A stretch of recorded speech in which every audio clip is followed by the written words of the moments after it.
Hello friends, नमस्कार। स्वागत है आपका गवर्नमेंट एग्ज़ाम प्रिपरेशन चैनल में। आज हम लोग देखेंगे यूपी पीएससी पीसीएस और यूपी पीएससी आरओ एआरओ के लिए टेस्ट संख्या 35, जो कि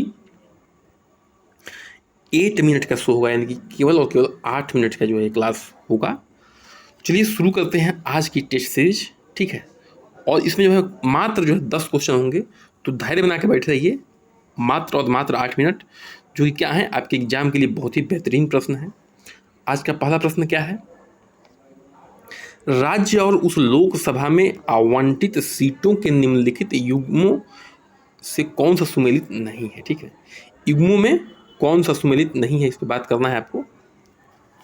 देखिए, ये राज्य दिया हुआ है यहाँ पे, और यहाँ पे लोकसभा सीटें दी हुई हैं। महाराष्ट्र में 48 सीटें, बिल्कुल सही है। ठीक है, सही सुमेलित है। पश्चिम बंगाल में 42 सीटें, बिल्कुल सही है।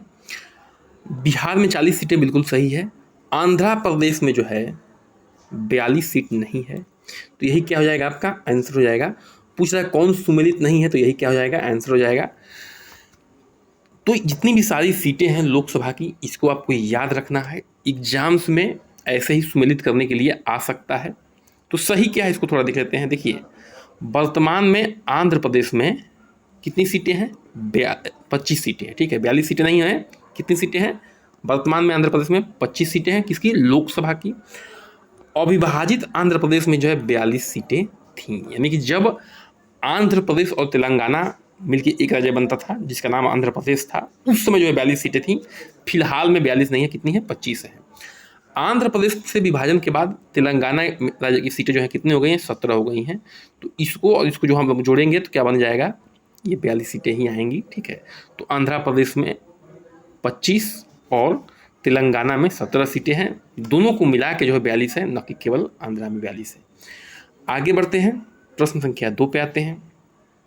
संसद द्वारा संविधान के निम्नलिखित में से किस अनुच्छेद के अनुसार में मुख्य निर्वाचन आयुक्त एवं अन्य निर्वाचन आयुक्तों की नियुक्ति के संदर्भ में विधि बनाई गई है? किसमें ये विधि बनाई गई है कि मुख्य निर्वाचन आयुक्त और अन्य निर्वाचन आयुक्त जो है नियुक्त किए जाएंगे? ये संविधान के किस अनुच्छेद में है? ऑप्शन है अनुच्छेद 324, अनुच्छेद 325, अनुच्छेद 326, अनुच्छेद 327। तो उत्तर हो जाएगा आपका ए ऑप्शन, यानी कि अनुच्छेद 324 में मुख्य निर्वाचन आयुक्त और अन्य आयुक्तों की नियुक्ति का प्रावधान दिया गया है। आगे बढ़ते हैं, प्रश्न संख्या 3 पे आते हैं। निम्नलिखित में से कौन जो है जहांगीरी चित्रकार थे? ठीक है, जहांगीरी चित्रकार की बात हो रही है। कौन जो जहांगीरी चित्रकार थे? अबुल हसन, अकारिजा, उपरोक्त दोनों या इनमें से कोई नहीं? ये दोनों जो है क्या थे? जहांगीर कालीन चित्रकार थे। अबुल हसन हो गए या अकारिजा हो गए, इसको थोड़ा हम डिटेल में देख लेते हैं। देखिए, जो जहांगीर काल के चित्रकार थे वो थे कौन कौन थे? अबुल हसन थे, उस्ताद मंसूर थे, फारूक बेग थे, बिशन दास थे, अकारिया थे, मोहम्मद नादिर थे, मोहम्मद मुराद थे, मनोहर माधव एवं गोवर्धन। इतने लोग जो है जहांगीर काल के चित्रकार रहे हैं। आगे बढ़ते हैं, प्रश्न संख्या 4 पे आते हैं। इनमें जो है कौन सा सही है उसके संदर्भ में बात करना है। किसके राज्य के नीति निर्देशक तत्व हैं, उनके संदर्भ में सही जो भी हैं उस पर विचार करना है आपको। ठीक है, राज्य के नीति निर्देशक तत्व संबंधित उपबंध किसी न्यायालय द्वारा परिवर्तनीय नहीं है। ठीक है, ये बिल्कुल सत्य है। क्या है? सत्य है कि राज्य के नीति निर्देशक तत्व जो है संबंधित उपबंध किसी न्यायालय द्वारा परिवर्तनीय नहीं है। विधि बनाने में इस तत्वों को लागू करना राज्य का कर्तव्य नहीं माना गया है। देखिए, ठीक है, ये गलत है। विधि बनाने में इन तत्वों को लागू करने का जो है कर्तव्य है वो किसको है? वो किसको है? सिर्फ और सिर्फ राज्य को ही दिया गया है। तो उत्तर क्या जाएगा आपका? ए ऑप्शन से हो जाएगा। सही का चुनाव करना था। आगे बढ़ते हैं, प्रश्न संख्या 5 पे आते हैं। निम्नलिखित में से कौन सही सुमेलित नहीं है? ठीक है, कौन सही सुमेलित नहीं है? संवैधानिक प्रावधान दिया गया है और स्रोत दिया गया है। किस स्रोत से लिया गया है? तो देखिए, उद्देशिका का विचार संयुक्त राज्य अमेरिका से बिल्कुल सत्य है। उद्देशिका का विचार कहाँ से आया है? संयुक्त राज्य अमेरिका से आया है। ठीक है, जिसको प्रस्तावना भी कहते हैं। समवर्ती सूची ऑस्ट्रेलिया से लिया गया है, बिल्कुल सत्य है। संघात्मक व्यवस्था कनाडा से लिया गया है, बिल्कुल सत्य है। ठीक है, राज्य में प्रतिभा, अनुभव एवं सेवा प्रतिनिधित्व अमेरिका से लिया गया है, बिल्कुल क्या है? ये गलत है। तो ये क्या हो जाएगा आपका? आंसर हो जाएगा। यानी कि जो सुमेलित नहीं है उसी पे विचार करना था, बाकी ये तीनों को भी आपको क्या रखना है, याद रखना है, इंपॉर्टेंट है। देखिए, राज्य में प्रतिभा, अनुभव एवं सेवा का प्रतिनिधित्व जो है आयरिश गणतंत्र से लिया गया है। तो ये ऑप्शन गलत था, तो यही क्या हो गया था, उत्तर हो गया था। राज्य में प्रतिभा, अनुभव एवं सेवा का प्रतिनिधित्व कहाँ से लिया गया है, आयरिश गणतंत्र से लिया गया है।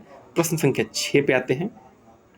ठीक है, भारतीय संविधान के तहत निम्नलिखित कथनों पर विचार करना है। ठीक है, क्या करना है, निम्नलिखित कथनों पर विचार करना है।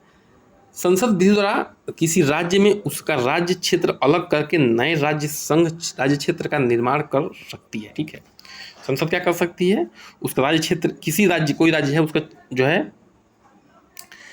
अलग करके और नए राज्य बना सकती है। बिल्कुल सही कथन है। दो या दो से अधिक राज्यों को या राज्यों के भागों को मिलाकर नए राज्य या संघ राज्य क्षेत्र का निर्माण किया जा सकता है। ये भी क्या है, बिल्कुल सही है। दो या दो से अधिक राज्यों को मिलाकर या उनके भागों को मिलाकर नए राज्य क्षेत्र का निर्माण किया जा सकता है। दोनों सत्य है, तो उत्तर क्या हो जाएगा इसका, सी ऑप्शन हो जाएगा। आगे बढ़ते हैं, प्रश्न संख्या 7 पे आते हैं। निम्नलिखित में से किस स्थान से मानव कंकाल के साथ कुत्ते का कंकाल भी सावधान से प्राप्त हुआ है। ठीक है, यानी कि किस स्थान से, मान जो वहाँ की, कहने का मतलब जो भी कब्र है वहाँ पे मानव के कंकाल के साथ जो है कुत्ते का कंकाल भी प्राप्त हुआ है। ब्रह्मगिरी से, बुर्जहोम से, चिरान से या मास्की से। तो उत्तर क्या हो जाएगा, डी, कि मास्की से जो है मानव के कंकाल के साथ कुत्ते का कंकाल भी प्राप्त हुआ है। आगे बढ़ते हैं, प्रश्न संख्या 8 पे आते हैं। भारतीय जनगणना 2011 के अनुसार किस राज्य की जनसंख्या घनत्व सबसे कम है। ठीक है, भारतीय जनगणना 2011 के अनुसार किस राज्य की जनसंख्या घनत्व सबसे कम है, हिमाचल प्रदेश, अरुणाचल प्रदेश, मणिपुर या मिजोरम। तो अरुणाचल प्रदेश की जनसंख्या घनत्व क्या है, सबसे कम है।